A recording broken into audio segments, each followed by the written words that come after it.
Hare Krishna. Hare Krishna. Welcome, devotees, to our Gita Daily sessions. So, thanks all of you for joining. So, today we'll be discussing Bhagavad Gita, second chapter, Sloka number 40. So, we'll take the blessings of the Lord, Jagannath Baldev Subhadra Maya Sudarshan, Gaurantai, Narsimhadev, Panchatattva. By their blessings, we can understand the difficult topic of spirituality. Let's move on. So, we'll start with our prayers. Please repeat after me. You can keep muted. ॐ अज्ञानतिमिरन्धस्य ज्ञानाञ्जनशलाकया चक्षुरुन्मीलितं येन तस्मै श्रीगुरवे नमः नमः ॐ विष्णुपादाय कृष्णप्रेष्ठाय भूतले श्रीमदे भक्तिवेदान्तस्वामिन् इति नामिने नमस्ते सरस्वती देवे गौरवाणी प्रचारिणे निर्विशेषशून्यवादी पाश्चात्यदेशतारिणे जय श्रीकृष्ण चैतन्य प्रभु नित्यानन्द श्री अद्वैता गदाधरा श्रीवासादि गौरभक्तवृंदा हरे Krishna Krishna Krishna Hare Hare Hare Ram Ram Ram Hare Hare.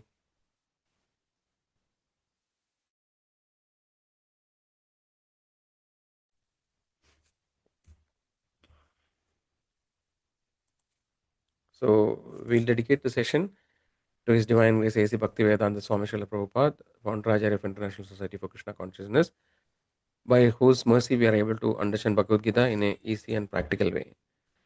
So today's sloka will discuss 2.40. Please repeat after me. You can remain muted. Neha Bikramanaşosti Pratyavayo na vidyate Swalpamabhyasya dharmasya Trayade mahadobhayand. Repeat. Neha Bikramanaşosti Pratyavayo na vidyate Swalpamabhyasya dharmasya Trayade mahadobhayand. Translation by His Divine Grace, Srila Prabhupada. Srila Prabhupada ki jai. In this endeavor, there is no loss or diminution, and a little advancement on this path can protect one from the most dangerous type of fear. We'll see the word to word meaning. Now, there is not. Iha, in this yoga, abhikrama, in endeavoring, nasha, loss, asti, there is, pratyavaya, a diminution, na, never, vidyate, there is, swalpam, a little, api, although, asya, of this, dharmasya, occupation, trayade, releases, mahada, from very great, bhayat, danger. So, we'll just again read the translation. In this endeavor, there is no loss or diminution, and a little advancement on this path can protect one from the most dangerous type of fear. So, today's sloka, we are actually discussing, there's a transition, of the topic. So, until the last sloka, we were discussing about the soul, right, about Atma. Krishna was explaining to Arjuna that all these people who are assembled before you, they are not just the body that you are seeing, but no, they are beyond that. So, there is the real person is the Atma. And if you kill the body, then the soul is still not destroyed. The soul is eternal, right? Everlasting, immutable. So these qualities of the soul we have seen in the past few sessions. Now Krishna actually is moving forward and changing the topic. So Krishna in the previous sloka 2.39, I think, Krishna says that till now I have described you, Arjuna, about the analytical study, of the Atma, or of the existence. Now I know Krishna is moving forward. He says that now I will talk about Buddhi Yoga. So this is a transition. So until now, Krishna explained from a logical perspective, that the soul is eternal, the different characteristics of soul, and you actually cannot kill the soul. Now Krishna is moving to Buddhi Yoga. So the Buddhi Yoga, the Acharyas explain, is actually the topmost yoga. So the intelligent, with intelligence. So Buddhi Yoga actually is described by Acharyas as Bhakti Yoga or devotional service. So, what Krishna is saying in this sloka is that in this endeavor there is no loss or diminution. So, if one takes upon the path of spirituality, right, a devotional service or bhakti, there is never a loss. Even a little advancement on this path can protect one from the greatest type of fear. So, what is the greatest type of fear? Is generally the fear of death, right? So, death actually we discussed also in the previous session. So, death is something which is inevitable. No, it actually, whether we like it or not, it comes. And so everybody's fearing of death, right? So, and also the greatest fear is also the repetition of birth and death. So death is inevitable. The greatest type of fear is that again taking another body, right, in the material world, and again going through the cycle of birth, death, old age, and disease. So this is the greatest type of fear. So, and also why it is greatest type of fear, because this human body is rarely obtained. After going through so many different species of life, like there is mentioned 84 lakh species of life, and rarely human birth is obtained. It is now called Durlabam Manusha Janmam, right? Very rarely obtained. And if you just misuse the opportunity, you waste it, then it is a great fear, right? And then again, you have to go through so many life cycles again to get another human birth. So that is the greatest type of danger Krishna is talking about. And Krishna is saying that if you make progress in any small, even a small progress in the path of spirituality, actually there is no loss, because you will be able to continue from where you stopped. So Acharyas like Srila Prabhupada mentions that even if you make, let's say, 1% progress in this life, then in the next life you can continue from person to second person, like no person number two, right? Or you make, let's say, 50%, then you can continue from 51%. So this way, whatever achievement in spirituality is attained by the jiva, it is not lost. But we can see that the material achievements are lost, right? We saw that already. So all that normally what we give value, we give prioritize, is all material achievements. No, like people want to get a lot of money, right? Wealth, property, like car, no, or getting a no good spouse, very no enjoying a family life, getting good relatives, friends, whatever. All these things are connected with the body, no, which are temporary, and they cannot be carried forward to the next life, right? Everything ends with this life. They say that everything ends at the grave, right? Beyond the grave or the crematorium, we cannot carry anything. So, and the body, even the body, what to say, speak of wealth, etc. No, if the body itself is lost, so everything with the body also is lost, right? So everything material is lost along with this body. But whatever spiritual progress we make in this life, right? Even if you chant the holy name of the Lord once, so that actually is in your permanent account. It is never lost, and you get the benefit in the next life also. So this is a very important topic or profound topic, no, for all of us who are trying to practice spirituality. So we should try to spend whatever time possible, understanding that that is eternal. It is all. It will go to the eternal credit, right?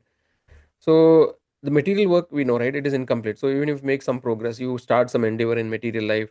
Let's say 50% you are completed, but then you will not get the benefit. Now you, to achieve complete success, you have to complete the project, right? So this is very important aspect of spirituality, that Lord is promising Arjuna that whatever progress you make, no, it is never lost. As we know, Krishna is giving the Bhagavad Gita knowledge not just for Arjuna. No, he is actually giving to entire humanity. So it is meant for all of us. So the Lord is giving this profound knowledge, right? So also another thing, there are some examples, no, in even in Bhagavad Gita and subsequent chapters, we see there are some references to this. One second. So in chapter 6, shloka number 40, so there is a shloka, Shri Bhagavan Vaja Partha Neveka Namutra Vinastasya Vidyate Nahi Kalyanakrit Kashchit Durgadhim Tada Gachadi. So what it says is that, I'll just summarize because there is shortage of time. Um, a transcendentalist engage in auspicious activity does not meet with destruction, either in this world or in the spiritual world. One who does good, my friend, is never become overcome by evil. So then the next sloka, there is a part, Shuchinam Srimad He Yogo Brishto Bijayade, what it says. The unsuccessful yogi, after many, many years of enjoyment on the planet of the pious living entities, is born into the family of righteous people or into the family of rich aristocracy. So what Krishna is saying is that, somebody tries to make some progress in spiritual life, then they get opportunity to take birth in another family where actually he can continue his spiritual practice. The next sloka it says, or he takes birth in the family of transcendentalists who are solely great in wisdom. Certainly, such a birth is rare in this world. Right? On taking such a birth, he revives the divine consciousness of his previous life, and he again tries to make further progress in order to achieve complete success. O son of Guru. So, so this is actually, like just some more references I wanted to quote, where actually it is re-emphasized that any progress made in devotional life, in spiritual life, that actually is never lost. It is in the eternal credit. So we will look at one story. We have briefly, discussed this story previously also. The story is about Maharaj Bharat Maharaj. right? So Bharat Maharaj was, he lived in like very very ancient times. He lived in a Satya which is part of some previous day of Brahma. This day of Brahma, in one day of Brahma, there are many yuga cycles, no, 1,000 yugas, Sahasra Yuga Paryandam, Aharat Brahmano Vidam. So 1,000 cycles of yoga, no, Satya, Treta, Dwapara, and Kali makes one day of Brahma. So in a previous day of Brahma, sorry, in a previous Kalpa, in a Satya Yuga, Bharat Maharaj was born. So it was very very long ago, right? And he was the emperor of the entire world. So in those time, no, the emperors actually they used to rule the entire no, Bharat Varsha, right? So like sometimes they ruled the entire Bhumandala. So these are like technical topics, but generally, just we can understand that they ruled the entire planet, like that we can take it. So he was a great emperor, and as part of the Varnashrama system, when actually the time came, the kings used to hand over the kingdom to their children, and then they go to forest. So Bharat Maharaj also followed.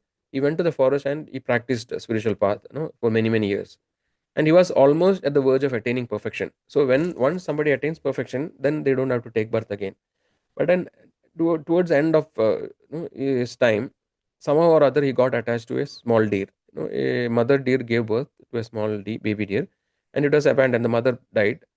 So Bharat Maharaj felt compassion to the deer, and then he took care of the deer, and he became so attached to the deer that at the time of birth he was thinking about the deer.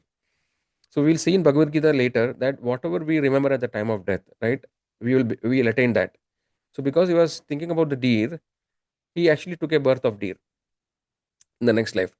So in this context of today's discussion, what is the thread that we have to understand is, even though he took a deer, he actually was able to remember, the previous life in the body of the deer, which is normally not possible. So this is the proof that whatever achievement we make in this life, it is continued. So the deer could remember about his previous life, and he was lamenting, that I missed the opportunity, right? And he was like, he lived a very austere life. It was saying that he only ate dry leaves, so he was living like a sage, even though in a deer body. And in the next life he got the body of human being. He became known as Jada. He took birth in the family of a Brahmana, but because of his, again, he remembered the past two lives, and he was very very cautious that no, he should not make any mistakes, so that in this life at least I can go back to the spiritual abode. So he was very very careful. He behaved like a dumb person, even though he was very intelligent. He behaved like a dumb person, and he was always remembering the Lord, right? And he attained perfection. So this story illustrates the point that the devotional service which is attained, in one life, is never lost. In today's life also we can see practically, among the devotees, we can see that some of the children who are born from a very small age, actually they take take bhakti very seriously, and then they are able to recite the shlokas without any difficulty, as if they already learned it. So this, like, it's very common, this we see, when in our communities. So this is the proof that devotional service is attained, is never lost. So what are some of the takeaways? So understanding that devotional service is the ultimate goal of human life, right? We have seen it. So we have to prioritize our life according to that, right? And also should not waste any time, because we should try to get attain 100% in this life itself, right? And we don't know that, because of the uncertainties of life, how long we do live, we don't know it. Life is short. Even an old person, like, he had lived for 90 years, he still feel that his life was very short, because when we look back, like, we can see how fast things moves, right? So understanding that, we should not waste any time in this life. Try to achieve 100%. So if you achieve 100%, then we'll be freed from the cycle of birth and death. But nevertheless, no, better late than never, right? So try to achieve as much progress as possible in this life, understanding, this point, so that at least we can continue from where we left in the next life. So this is very important lesson we can learn. And yeah, in a family life, we should actually try to practice bhakti together. If you are living with family, we can also give the knowledge to every others. So try to do bhakti together. Like we can pray together. We can do kirtan. We can read scriptures together. So when it is told that a family who's prays together stays together. So this will also help when we keep the Lord in the center of the family and do bhakti. It will also help to build a very strong family bond, right? Many of the misunderstandings All these things happen because everybody is not aligned, no, everybody is going in different directions, and they are all thinking about their own enjoyment. But when we keep the Lord as the center and do everything for him, for his pleasure, then all many of the misunderstandings of the family, it all goes away. So we can try to, practice bhakti together. Actually, that will help us a lot. So, so these are the key topics. So just to summarize today's topic, what we discussed today, we understood, we saw that, the Lord actually transition his discussion from the soul to actually the bhakti, right, or buddhi yoga. And the Lord is actually, before starting to talk about the process, the Lord says that any small endeavor or any even a small progress one makes in this path, it is in the eternal credit. It is never lost, and it can free one from the greatest danger of, of misusing the opportunity, or, again and again taking birth again and going to another mother's womb, which is the greatest fear, because again it is a repetition, right?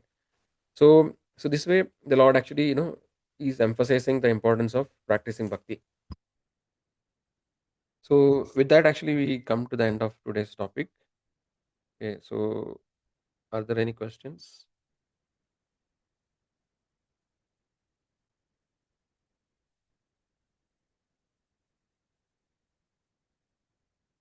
So yeah, so if somebody wants to leave, actually they can leave, because the main topic is over. If anybody has any questions, they can either ask, unmute and ask, or they can put it in the chat.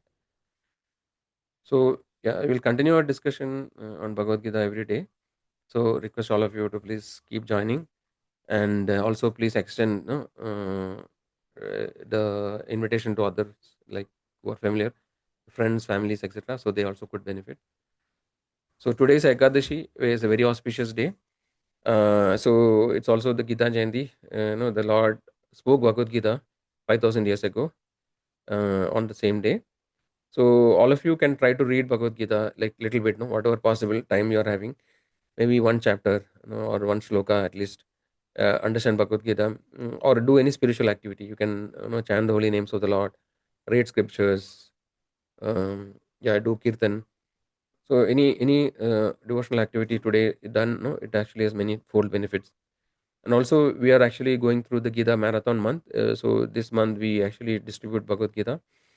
So if any of you are interested to take Bhagavad Gita, or, if you can distribute, take some Bhagavad Gita books and distribute to your friends, relatives, etc., that is also very pleasing to the Lord. No, this will also give us a lot of progress in our spiritual life. So whatever possible you can try to do. Yeah, so if anybody is interested, they can let us know. So thank you all for joining. So we'll end the session today here. Hare Krishna, Krishna Krishna, Hare Hare, Hare Rama, Rama Rama, Hare Hare. Hare Krishna. Thank you. See you tomorrow. Hare Krishna.